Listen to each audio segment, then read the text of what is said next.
This video is about the hidden clutter that is causing so much of the physical clutter in our lives. And I am talking about the others clutter, the expectations, the obligations, and the constant input from everybody else.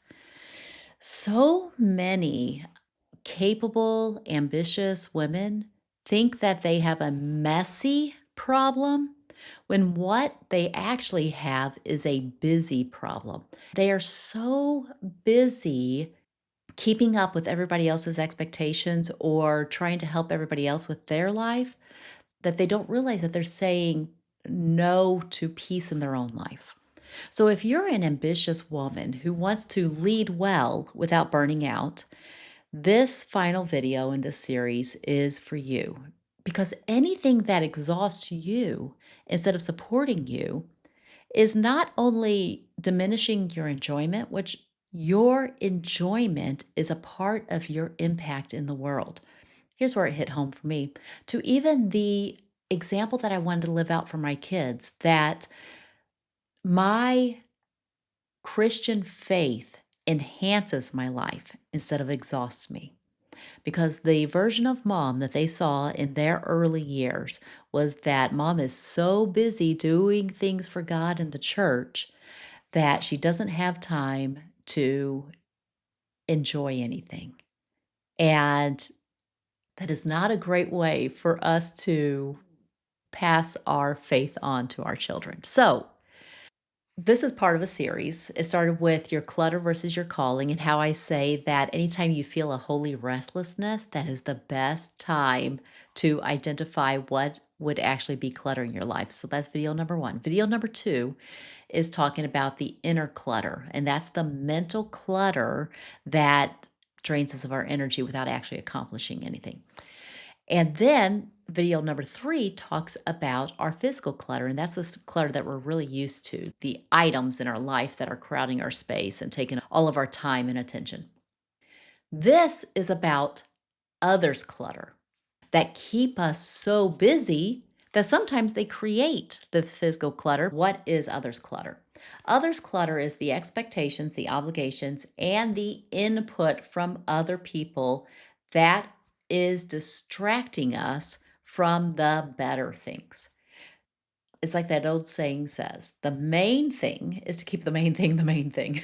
I learned that saying in college, and I've never stopped thinking about it. The main thing is to keep the main thing the main thing. See, here's the problem with others' clutter. We're already naturally bombarded with other people's stuff.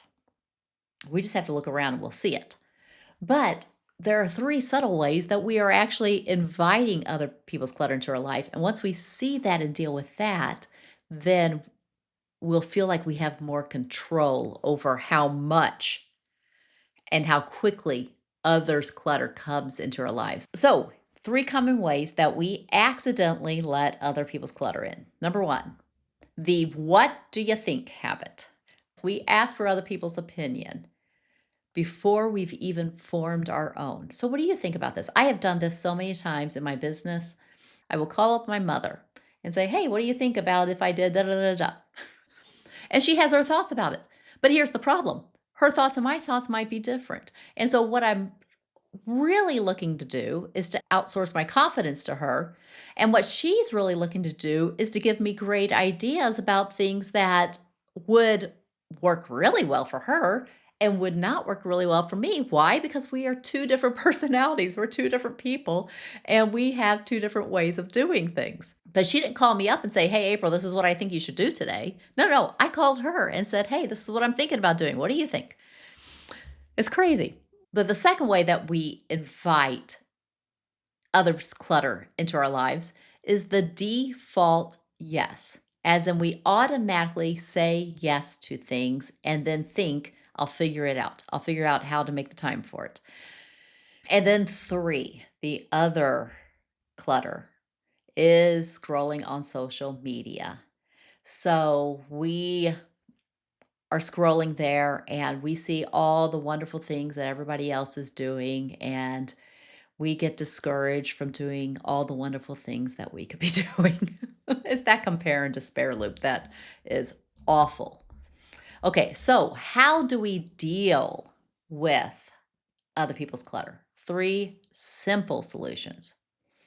Number one, before you call somebody else or ask anybody else about their opinion about what you should do, I want you to do one simple thing, and that is formulate your own theory first.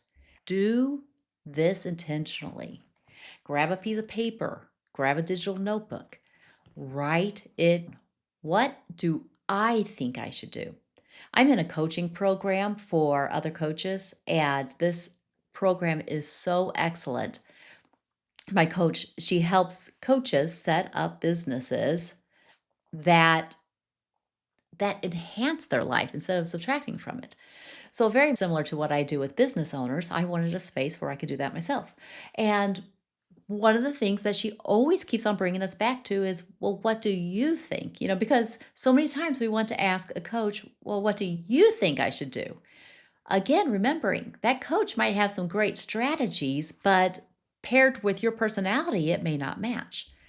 So, this is where we regain our confidence back by coming up with our own theory. This is what I think I should do.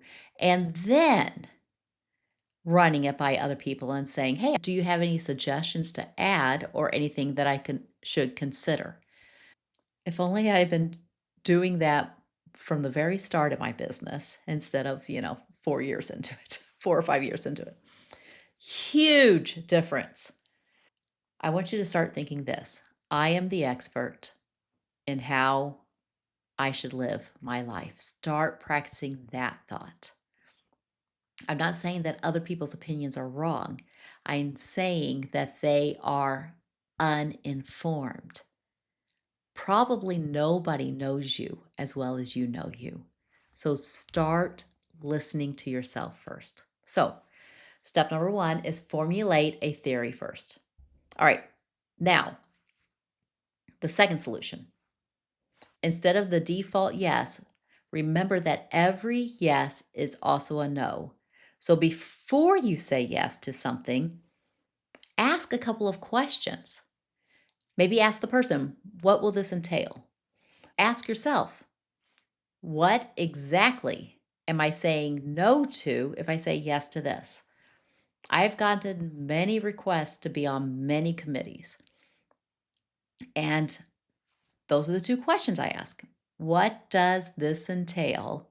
And then before I give you an answer, I have to go back to my own life and say, if I say yes to meeting with them for this, what am I saying no to? Oftentimes, what I'm saying no to is literal just margin in my life. Time, downtime to think and to plan for my future or my business.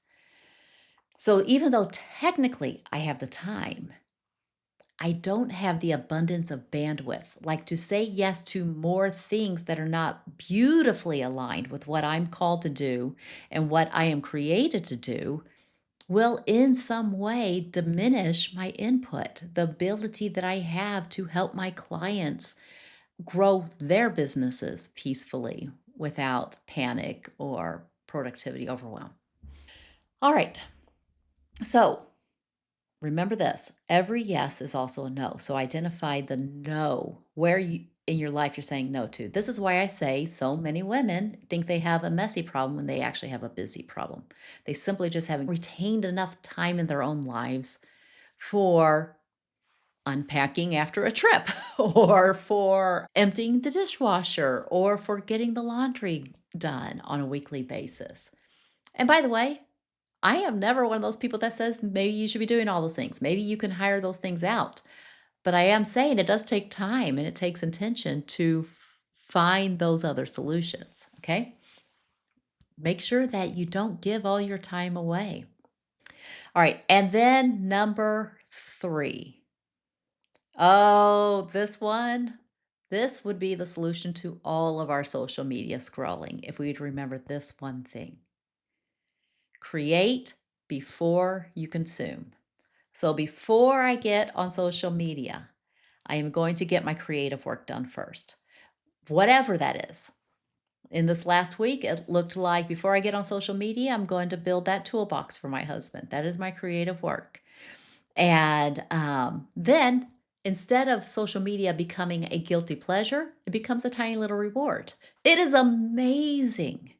This simple habit of just delaying my social media consumption until after I've already created something meaningful in my own life has made a huge difference. Number one, I consume less.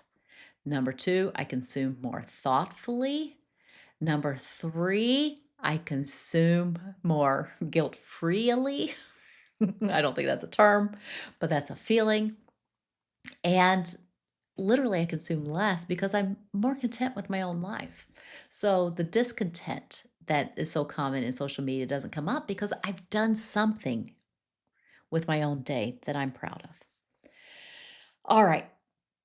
It says in Matthew 6:33, but seek ye first the kingdom of God and his righteousness, and all these things shall be added unto you. The main thing is to keep the main thing the main thing. Focusing intentionally on what it is that we were meant to create and to produce in the world and what we were made to do with our lives. That is not selfish. I have found that I can more selflessly give myself to others by first making sure that I'm doing my seeking first.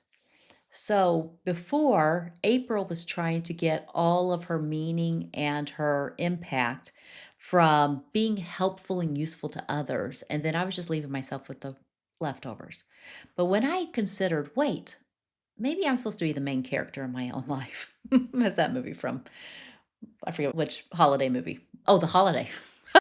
It talks about that. But I was put here on this earth for a purpose. Finding out what that is, making time for that, actually made me of even more blessing to those around me. So consider this. Maybe the clutter in your life is not the inner clutter or the outer clutter, but maybe it's the other's clutter that is keeping you feeling that busy but not blessed feeling. And if that's you, then take the time to ask these questions. Am I seeking out other people's opinions before I've formulated my own? Am I automatically saying yes, but not identifying what I'm saying no to? Or am I filling my time with consuming other people's creativity instead of finding what I want to create of my own? Ask yourself that question. What do I feel called to create? Which wraps us all around to the very first video, your calling versus your clutter. Watch that video. That will give you good questions to ask about finding what it is that deserves your time, your energy, your attention, your money. The first fruits of your life, basically. Okay. You being the unique version of you and bringing your uniqueness and gifting it to the world is the way that we are seeking first his kingdom because we are living kingdom principles boldly, passionately, enjoyably in a fallen world who is desperate for the way, the truth, and the life that only Jesus can offer. And we get to be the shining examples of. All right. In closing, other clutter is very, very sneaky. It keeps us busy, but it robs us of being blessed. And it robs us of the blessed, intentional life that we were made for. But when you focus on protecting your peace with these three shifts, then you will be able to keep the main thing the main thing. And you will also create space for more enjoyment and greater impact in the kingdom. Think about it this way: you will stop being a resource for everyone else, and instead, you will become a reservoir of wisdom and peace. So, start today, pick one of the three, and try that as your new habit of the week. All right. If you have any questions, then put them in the comments or drop it in the comments. Which of the three ways do you struggle with the most? And if you would like an additional tool, I have the 1 minute decision filter. That is three simple questions that will have you saying yes or no with more confidence. So just go to aprilbragg.com/decide to grab that for you. And thank you for going through this series with me. If you have any thoughts about what you'd like to hear next, put that in the comments. If you know of anybody who would be blessed by this series, make sure you share it with them. Let's get the word out. And and until next time, I hope you have a fabulous time rich week. Bye-bye.